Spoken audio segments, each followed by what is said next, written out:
المتحف المصري الكبير هو الهرم الرابع. تفتكر ليه بنسميه كده؟ خليني اقول لك ارقام هتبهرك. اكبر متحف في العالم مخصص لحضارة واحدة، وهي حضارتنا المصرية القديمة، من اول ملوكها لاخر اسرارها.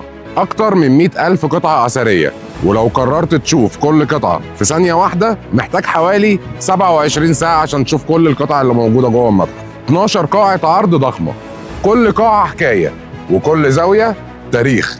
قاعة الملك توت عنخ آمون 7500 متر، وفيها أكتر من 5000 قطعة أثرية لأول مرة هتشوف النور في مكان واحد.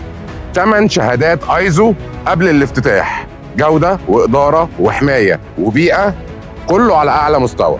20 سنة شغل مستمر علشان نرجع قيمة حضارتنا زي ما تستاهل وأحسن كمان. مساحة 490 ألف متر مربع، ده مش مجرد متحف، دي مدينة آثار كاملة.